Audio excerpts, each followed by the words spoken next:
स्वर्णोदयदीप्तिम् अखिलभुवनचैतन्यप्रसारम्।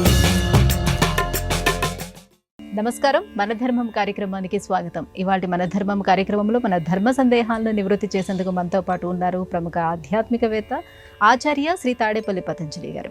గురుగారు నమస్కారం. నమస్కారం. గురుగారు, ఇవాళ మన ధర్మం కార్యక్రమంలో మొదటి ధర్మ సందేహం, మహాభారతంలో విరాట పర్వానికి ఎంతో ప్రత్యేకత ఉందంటారు. ఏమిటా ప్రత్యేకత? విరాట పర్వం ఇది మహాభారతంలో ఒక ప్రత్యేక కావ్యంగా చెప్పేటువంటి ఒక గొప్ప కథా కావ్యంగా దీన్ని పండితులు వర్ణిస్తూ ఉంటారు. అసలు భారత పఠనం కూడా విరాట పర్వంతో కొంతమంది ప్రారంభిస్తుంటారు. అలాగే వానలు పడనటువంటి సమయంలో విరాట పర్వం గనక చదివితే వానలు పడతాయని ఒక సంప్రదాయం లోకంలో బాగా ప్రచారంలో ఉంది. ఏంటండి ఈ విరాట పర్వం యొక్క గొప్పతనం అంటే, తిక్కన గారు సంస్కృతంలో ఉన్నటువంటి భారతాన్ని తెలుగుకి అనువాదం చేసేటప్పుడు ఎర్రాప్రగడ అనేటువంటి మహాకవి అరణ్య పర్వంలో కొంత భాగం చేసి చనిపోయారు. అక్కడి నుంచి మొదలు పెట్టల అనువాదం తిక్కన గారు. దాన్ని వదిలేసి విరాట పర్వం నుంచే దీన్ని అనువాదం మొదలుపెట్టారు. అంత విశిష్టత కలిగినటువంటిది. ఎందుకంటే నానా రసాభ్యుదోయల్లాసి అని చెప్పి విరాట పర్వాన్ని చెప్తారు. ఈ విరాట పర్వంలో ప్రధానంగా మనకి అందరికీ తెలిసినటువంటిది చలనచిత్రంగా కూడా ఇది వచ్చింది. నర్తనశాల అనేటువంటి ఒక చలనచిత్రంగా కూడా లోకంలో అందరికీ ఈ విరాట పర్వాన్ని, తిక్కన గారు రచించినటువంటి విరాట పర్వం మొత్తం కూడా ఇంచుమించుగా 90 వంతులు మనం విరాట పర్వం మొత్తం ఆ నర్తనశాల చలనచిత్రంలో మనం చూడగలం. అంతటి అన్ని రసాలు అందులో ఉంటాయి.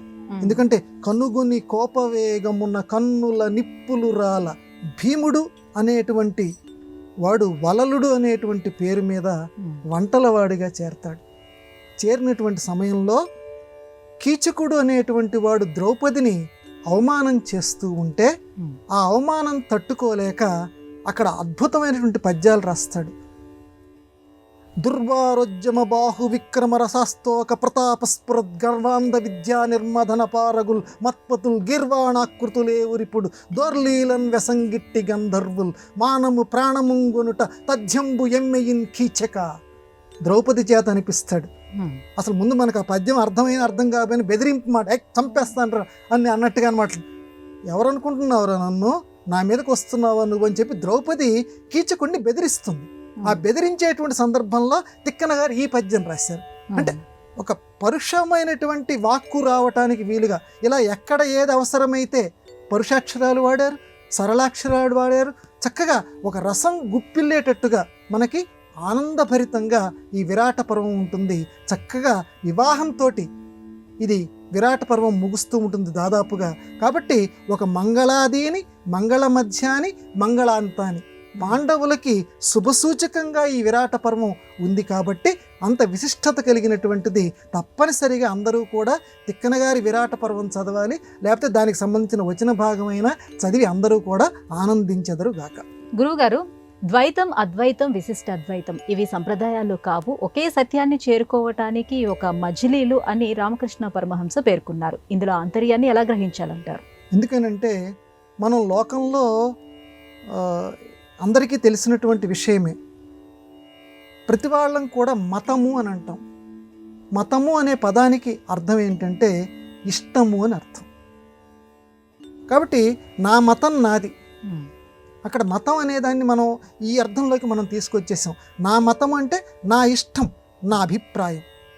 అందుకే మన హిందీ భాషలో కూడా మతదాన్ అంటారు. మతదాన్ అంటే ఎవరికైనా మనం ఓటు వేయటానికి కూడా, అంటే వాడి అభిప్రాయం, వాడి అభిష్టానికి అనుగుణంగా ఓటు వేయటం ఆ మతమే. మతం అంటే నా అభిప్రాయం, నాకు ఈ దేవుడు, ఈ మూర్తి, ఈ రూపంలో ఉన్న దేవుడు ఇష్టం. ఈ మతాలు కూడా ఇలాంటివే. ప్రధానంగా ద్వైతం కానివ్వండి, అద్వైతం కానివ్వండి, విశిష్టాద్వైతం కానివ్వండి, ఇంకా చాలా ఉన్నాయి.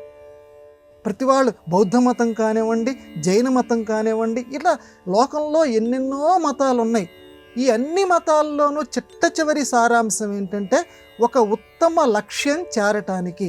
రామకృష్ణ పరమహంస చాలా రకాల ఉదాహరణలు చెప్పారు. పాపం ఆయన కాళికామ్మ వారిని ప్రత్యక్షంగా చూసినటువంటి వారు. రామకృష్ణ పరమహంస ఎంత గొప్ప భక్తులు అని అంటే, ఈ అన్ని మతాల్లో ఏ దేవుళ్ళని అయితే అంటున్నారో ఆ దేవుళ్ళందరినీ సందర్శనం చేశాడు. అది రామకృష్ణ పరమహంస గొప్పతనం. అంటే హిందూ మతంలో ఉన్న దేవుని అమ్మని ప్రార్థించాడు, అమ్మ నాకు రాముడిగా నువ్వు కనపడన్నాడు. రాముడిగా సాక్షాత్కరించింది. అలాగే యేసుక్రీస్తు అంటున్నారు కదా అని చెప్పి ఆ యేసుక్రీస్తు కింద కనపడమన్నాడు. యేసుక్రీస్తుగా అమ్మవారు సాక్షాత్కరించారు. అన్ని రకాలుగా, అంటే అన్ని మతాలు ఒక్కటే, అన్ని మతాలు ఒక్కటే. బుద్ధుడిగా కనపడమన్నారు, బుద్ధుడిగా సాక్షాత్కరించింది. అన్ని మతాల్లో ఏదైతే దేవుణ్ణి అనుకుంటున్నామో అన్ని రకాల దేవుళ్ళని తాను స్వయంగా చూసి అనుభవించి ఈ లోకంలో రామకృష్ణ పరమహంస ఇచ్చినటువంటి సందేశం ఏమిటంటే, ఒక చౌరస్తాకి 4 రకాల దారులు ఉంటాయి. ఆయన చెప్పినటువంటి అందరి లోకంలో బాగా ప్రచారంలో ఉన్నటువంటిది. చౌరస్తాకి 4 రకాల దారులు ఉంటాయి. ఏ దారి నుంచి వచ్చినా మళ్ళీ చౌరస్తా దగ్గరికే వస్తావు. కాబట్టి ఏ మతమైనా నీ ఇష్టం, ఏ మతమైనా తీసుకో, నీ మనస్సుకి ఇది నచ్చింది అనేది తీసుకో, కానీ నీ గమ్యం ఆ చౌరస్తా దగ్గరికి రావాలి. ఆ దేవుడు ఒక్కటే. కాబట్టి దారులు వేరునాయన, గమ్యస్థానం మాత్రం ఒక్కటే. ఒకటే నీటిని, ఆయన చెప్పినటువంటి మాటలే, ఒకటే నీటిని ఇంగ్లీష్లో వాటర్ అంటున్నాము, హిందీలో పానీ అంటున్నాము, తెలుగులో నీళ్లు అంటున్నాము. కానీ ఆ ఉన్నటువంటి పదార్థం మాత్రం ఒక్కటే. పేర్లు మార్పురా, అలాగే దేవుళ్ళ పేర్లు మార్పురా, ఉన్నది ఒక్కటే. కాబట్టి ద్వైతమైన, అద్వైతమైన, విశిష్టాద్వైతమైన చిట్ట చివరికి చేరవలసినటువంటి గమ్యం ఒక్కటే. ఒకటే భగవంతుడు చేరటానికి ఒక్కొక్కరు తమకు నచ్చినటువంటి సిద్ధాంతాలుగా చెప్పారు. కాబట్టి వీటిలో ఏది నీకు మనస్సుకి నచ్చితే దాన్ని అనుసరించు, కానీ దైవం ఒక్కటే, దైవం ఒక్కటే అని రామకృష్ణ పరమహంస సప్రమాణికంగా నిరూపించారు. గురుగారు, ఓం నమ శివాయ అనే పంచాక్షరి మంత్రం యొక్క అర్థం, ప్రత్యేకత ఏమిటి? ఇక్కడ పంచాక్షరి 5 అక్షరాలు, నమశివాయ. ఇక్కడ అర్థం చూస్తే చాలా గమ్మత్తుగా ఉంటుంది. సంస్కృతంలో విభక్తులు అంటే మనం డూమూవులు ప్రథమా విభక్తి, నిన్నులను కుర్చీ గురించి ద్వితీయ విభక్తి, చేతంచేన్ తోడంతో తృతీయ విభక్తి ఇలా చెప్తారు కదా. అలాగే కొరకున్ కై చతుర్థి విభక్తి అంటారు. శివాయ నమః, నమశివాయ. ఇక్కడ శివాయ అని అంటే శివుని కై, శివుని కొరకు నమస్కారం. ఇక్కడ మనకి వెంటనే అనిపిస్తుంది, శివుని యందు నమస్కారం, శివుని యందు ధ్యానం కదా మనకు కావాలి. శివునికి నమస్కారం అని అనొచ్చు కదా, పోనీ షష్ఠీ విభక్తి అనొచ్చు కదా, లేకపోతే శివుని యందు ధ్యానం రావాలని అనొచ్చు కదా. ఇక్కడ శివాయ అని ఎందుకు మంత్రం వచ్చింది? ఎందుకంటే నమ్మకం అని చెప్పి ఈ లోకంలో చాలా ప్రచారంలో ఇప్పటికీ కూడా రుద్రాభిషేకాలు చేస్తూ ఉంటారు, నమ్మక మంత్రాలు. ఆ నమ్మక మంత్రాల్లో కూడా నమశివాయ అని ఉంది. చతుర్థి విభక్తి మాత్రమే వాడారు. శివునికై నమస్కారము, శివుని కొరకు నమస్కారం అన్నారు. మరి ఎందుకు వాడారు అని అంటే సంస్కృతంలో దీనికి చక్కటి సంప్రదాయంలో ధర్మం ఉంది. ఏమిటండి ఆ ధర్మం అంటే, చతుర్థి విభక్తి ఇక్కడ శివాయ తాదాత్మ్యే అని ఒక సూత్రం. చతుర్థి విభక్తి ఎందుకు వాడారంటే తాదాత్మ్యం. తాదాత్మ్యం అంటే అది నేను అనుకునేటువంటి భావం. ఇప్పుడు తాదాత్మ్యం చెందాడురా అంటాడు. అంటే ఒక ధ్యానంలో చేస్తూ ఉండంగా అది నేనైపోతాం. ఒక బిడ్డని తల్లి ఎందుకు ప్రేమిస్తోంది, తండ్రి ఎందుకు ప్రేమిస్తున్నాడంటే తనని వేరుగా చూడటం లేదు, ఆ బిడ్డని తనగానే భావిస్తోంది. అందుకే ఆ బిడ్డని అంత దగ్గరగా తీసుకుంటుంది. అతను వేరు కాదని అనుకుంటుంది. ఆ తాదాత్మ్య భావన, ఆ బిడ్డ ఏదైనా చేస్తూ ఉంటే తొక్కు పలుకులు అమ్మెమ్మే నాన్న అంటూ ఉంటే ఆ పలుకుల్లో మురిసిపోతుంది. ఎందుకంటే ఆ పలుకుల్లో తనని తాను చూసుకుంటూ ఉంటుంటుంది. తాదాత్మ్య భావనతోటి ఆనంద పారవస్యాన్ని పొందుతుంటుంది తల్లి తండ్రి. ఇదిగో భగవంతుడి దగ్గర కూడా అలాంటి తాదాత్మ్యం మనం పొందాలి. ఆ తాదాత్మ్య భావాన్ని చెప్పేది శివాయ అనే పదం, మిగతా ఏ విభక్తి చెప్పదు. అందువల్ల ఆ తాదాత్మ్యాన్ని చెప్తున్నారు కాబట్టి అక్కడ శివాయ అని మాత్రమే అనాలి. అందుకే ఆ మహామంత్రంలో నమశివాయ అని మాత్రమే అన్నారు, ఇంకొక విభక్తిని అక్కడ వాడలేదు అని ఆ శివాయ శబ్దం ఎందుకు వాడారో చెప్తూ ఆ మంత్ర విశిష్టతని మన పెద్దవాళ్ళు చెప్పారు. గురువుగారు, దీనుడను నేను దేవుడువు నీవు అని అన్నమయ్య ఒక సంకీర్తనలో పేర్కొన్నాడు. ఇక్కడ దీనుడు అంటే భక్తుడని అర్థం వస్తుందా? అవునమ్మా. దీనుడను నేను దేవుడవు నీవు, పురుషోత్తముడవు నీవు, పురుషాధముడను నేను అని అంటాడు అన్నమయ్య. ఇక్కడ దీనుడను, దీనత్వం. దీనత్వం అంటే ఏంటమ్మా, మనకి ఎప్పటికప్పుడు కూడా మానవుడు నైత్యానుసంధానంగా ఉండాలంటుంది వైష్ణవ మతం. వాళ్ళ మతం ఏంటంటే నీ భక్తుడి భక్తుడి భక్తుడి భక్తుడి భక్తుడి భక్తుడి భక్తుడిని అంటాడు. నీ దాసుడి దాసుడి దాసుడి దాసుడి దాసుడిని. చిట్ట చివరి ఎవరైతే ఉన్నారో అంటే అంత చిట్ట చివరి వాడిని. ఈ లోకంలో మనం సాధారణంగా అలా ఒప్పుకోలేం. ఈ లోకంలో నేనంత పనికి మాలిన వాడిని అని చెప్పుకోవడానికి మనకు కొంచెం లోపల అహం వస్తుంది. ఈ లోకంలో వెంటనే మనం ఒప్పుకోలేం. కానీ వైష్ణవం మాత్రం ఏం చెప్తుందంటే దేవుడి దగ్గర అలా చెప్తేనే నీలో ఉన్నటువంటి అహంకారం పోతుంది. మనం వినయము అనే పదానికి అర్థం ఏంటంటే వంగి ఉండుట. వినయం అనే పదానికి వంగి ఉండటం. ఎప్పుడు వంగి ఉంటాము? అహంకారం తొలగిపోతేనే భృత్యస్య భృత్యస్య భృత్యస్య, నీ సేవకుడు సేవకుడు సేవకుడిని అని అంటూ ఉంటే మన లోపల ఉన్నటువంటి ఆ గర్వం ఏదైతే ఉన్నదో అది అహంకారం అణిగిపోతుంది. కాబట్టి తప్పనిసరిగా మనం ఆ దృష్టితోటి మనం అందరం కూడా ఉండాలి. అందుకే దీనుడను, అందువల్ల చరమశ్లోకం అంటారు భగవద్గీతలో కూడా. కాబట్టి స్వామి నువ్వు తప్పించి అహం త్వా సర్వ పాపేభ్యో మోక్షయిష్యామి మా శుచః. ఇది భగవద్గీతలో స్వామివారు మనందరికీ ఇచ్చినటువంటి అభయశ్లోకం. కాబట్టి నువ్వు నన్ను శరణు వేడు, ఇక నువ్వు తప్పించి నాకు దిక్కు లేదని శరణు వేడు, అప్పుడు నిన్ను అన్ని పాపాల నుంచి నిన్ను నేను రక్షిస్తాను అని భగవద్గీతలో స్వామి చెప్పాడు. అదే భావాన్ని ప్రతిబింబిస్తూ అన్నమాచార్యుల వారు కూడా దీనుడను నేను, దేవుడవు నీవు. కాబట్టి నేను దీనత్వం, ఎందుకనంటే ఈ మానవ జన్మ ఎత్తాను అని అంటేనే ఎంతో దీనత్వం ఉంటేనే ఎత్తుతాను. ఈ లోకంలో మళ్ళీ పుట్టుక అనేది మహానుభావాన్ని నేను భరించలేను. మనం చాలాసార్లు చెప్పుకున్నాం, ఆ భాగవతంలో వర్ణిస్తాడమ్మా. వినటానికి చదవటానికి చాలా భయంకరంగా ఉంటుంది. మామూలుగా మనం చీకట్లో కొద్దిసేపు మనకి ఈ కరెంటు పోతేనే మనం భరించలేమే. ఆ తల్లి గర్భం చీకటి, అందులోనూ మలమూత్రాలు, వాసన. ఆ వాసనలో ఈ జీవికి అన్నీ తెలుస్తూ ఉంటాయట. వాసనని భరించలేకపోతుంటాడు.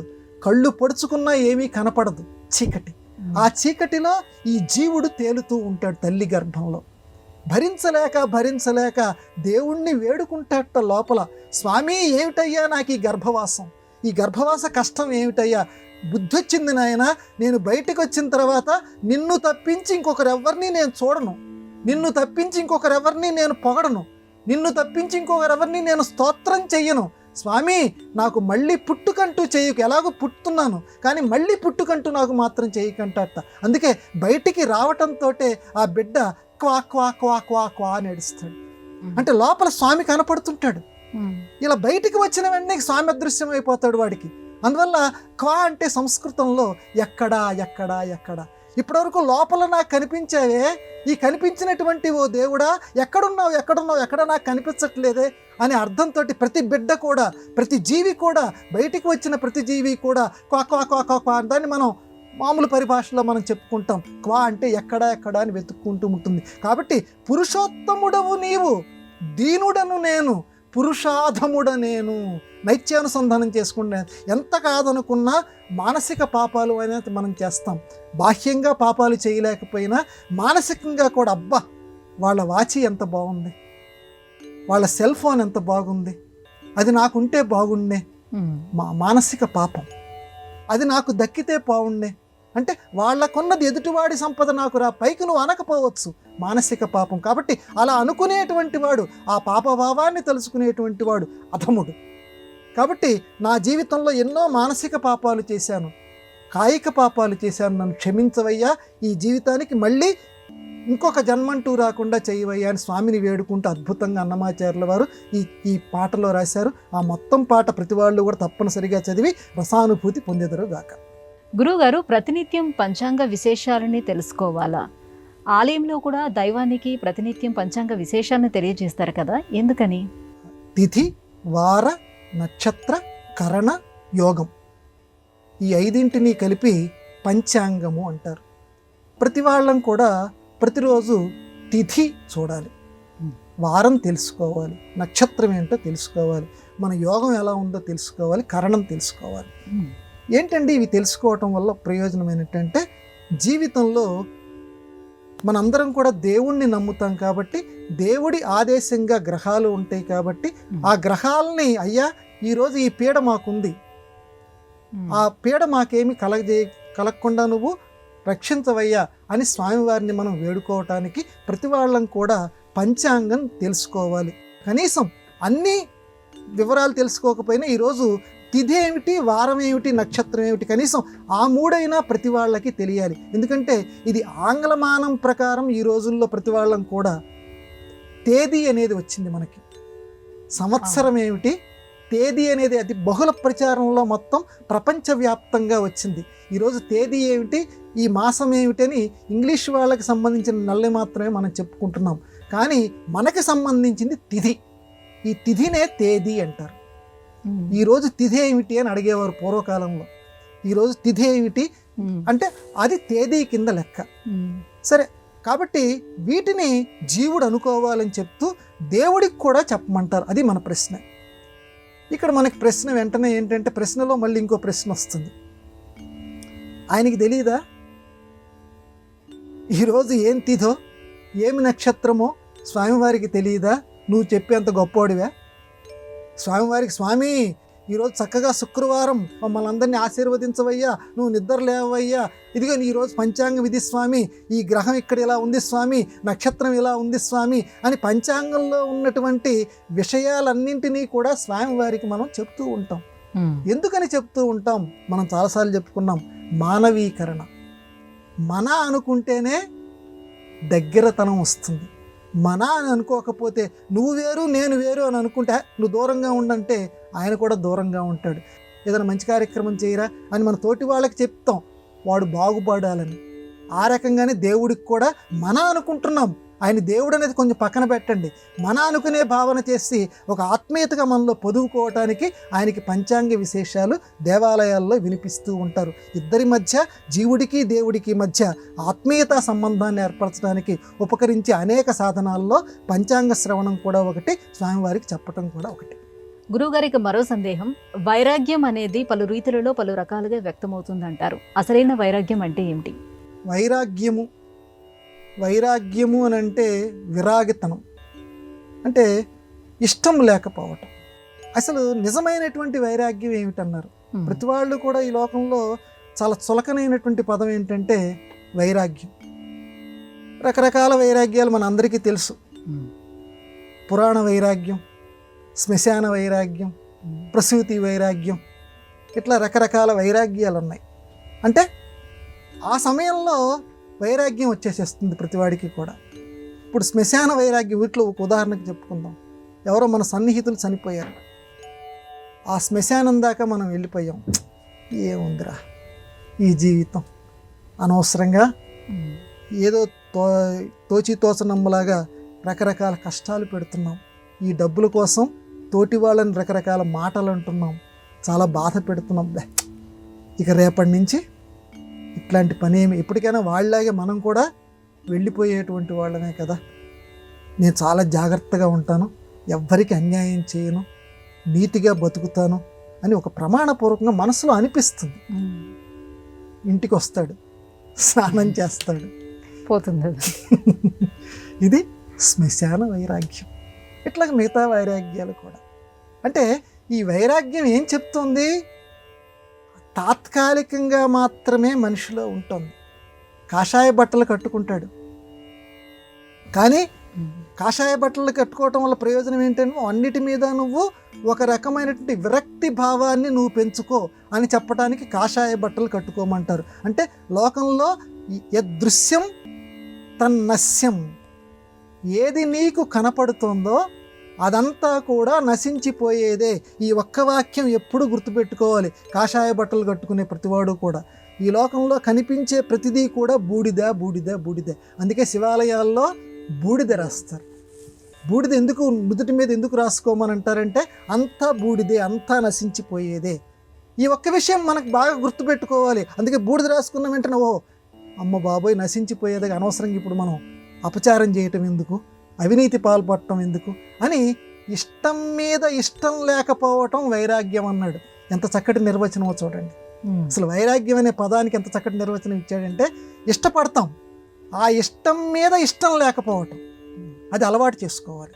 అది ఉత్తమమైనటువంటి వైరాగ్యం. కాబట్టి తలలు బోడులైన తలపులు బోడులా విశ్వదాభిరామ వినురవేమ అంటాడు వేమన్న శతకంలో. అంటే నాకు ఈ వైరాగ్యం, ఇప్పుడు తిరుమలకి వెళ్ళిన తర్వాత ఏంటంటే చక్కగా కేశం ఆయన స్వామివారికి సమర్పిస్తారు. ఎందుకు సమర్పిస్తారంటే ఈ లోకంలో అందాలు చందాలు ఇవన్నీ కూడా తాత్కాలికాలు, వీటి మీద నేను వ్యామోహాలు పెంచుకోవటం లేదు. ఈ కేశాలను ఆశ్రయించుకుని పాపాలు ఉన్నాయట కదా, అందుకోసము ఇస్తున్నాను. ఈ అందచందాల మీద వ్యామోహం తగ్గించడానికి కూడా, ఈ శరీరం మీద వ్యామోహం తగ్గించుకోవడానికి కూడా ఇదిగో నేను నీకు కేశాలు ఇస్తున్నానని చెప్పి స్వామివారి దగ్గర అందరూ బోడిగుండ్లు చేయించుకుంటూ ఉంటారు. అక్కడ వైరాగ్యం చెందాలి అని చెప్పి, లోకంలో కూడా అలా ప్రవర్తించాలని చెప్పి. కానీ ఆ వైరాగ్యాన్ని ప్రతిరోజు కూడా అలవాటు చేసుకోవాలి. తలలు బోడులైన, ఒక తలకాయకి ఏదో శుభ్రంగా గుండు చేయించుకున్నంత మాత్రాన తలపులు ఆలోచనలు మళ్ళీ వేరే రకంగా ఉండకోవడానికి వీలు లేదు. ఆ రకంగానే శూన్యంగా ఉంచుకోవడానికి ప్రయత్నించాయి. ఇది నిజమైనటువంటి వైరాగ్యం, ఇష్టం మీద ఇష్టం లేకపోవటం. గురుగారు, వామనుడి 3వ అడుగును బలిచక్రవర్తి తన తలపై ఉంచమన్నాడు. వామనుడి 3వ అడుగులో అంతరార్థం ఏంటి? వామనుడు 2 అడుగులు మనందరికీ తెలుసు, బాగా ప్రసిద్ధమైనటువంటి కథే. 1 అడుగుతోటి మొత్తం ఆకాశం ఆక్రమించాడు.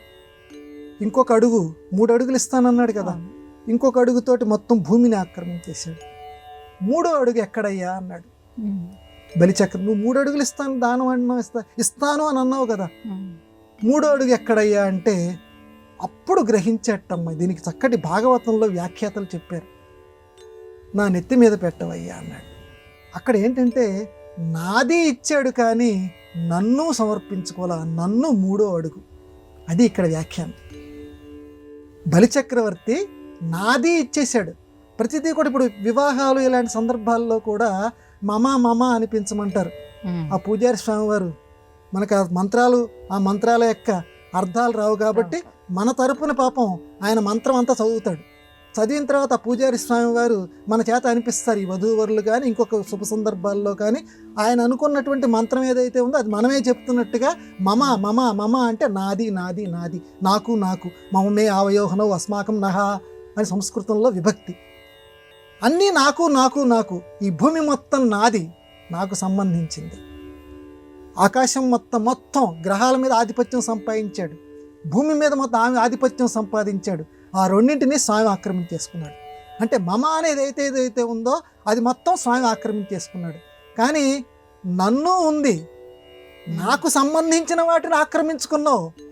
కానీ నన్ను నేను అని లోపల ఇంకా ఉంది కదా, లోపల ఈ నేనుని సమర్పించుకోవాలా, ఈ నేనుని స్వామి గారికి సమర్పించుకోవాలి. అందువల్ల 3వ అడుగు ఎక్కడ పెట్టవయ్యా అంటే తల మీద పెట్టవయ్యా అన్నాడు. ఎందుకంటే నేను అనేది ఎక్కడ ఉంటుందంటే తల లోపల ఉంటుంది. నేను ఒక అహంకారం లోపల ఉంటుంది కదా. కాబట్టి ఈ నేను నేను నేను నేను అనేటువంటి భావం ఏదైతే ఉందో ఆ నేనుని అనగదొక్కవయ్యా. ఆ చేసేటువంటి స్వామివి నువ్వే కాబట్టి 3వ అడుగు నా నెత్తి మీద నువ్వు పెట్టు అని బలిచక్రవర్తి అడిగాడు. కాబట్టి అందుకని ఈ 3వ అడుగు యొక్క ప్రాముఖ్యత అది. నాకు సంబంధించినవి 2 పోయినాయి, నన్ను సమర్పించుకోవటం, ఆ నేనుని పోగొట్టి నన్ను ఆత్మార్పణ చేసుకోవటం, అది 3వ అడుగు యొక్క పరమార్థంగా పెద్దవాళ్ళు చెప్తారు. గురుగారు, ఇవాళ మన ధర్మం కార్యక్రమంలో మాకు వచ్చినటువంటి ఈ ధర్మ సందేహాలన్నీ కూడా నివృత్తి చేసినందుకు ధన్యవాదాలండి. నమస్కారం అమ్మ. ఇది ఇవాళ మన ధర్మం కార్యక్రమం. రేపు మన ధర్మం కార్యక్రమంలో మళ్ళీ కలుసుకుందాం. నమస్కారం. ఈ కార్యక్రమాన్ని తిరిగి చూడాలనుకుంటే www.youtube.com/ETV Life Spiritual లో చూడవచ్చు.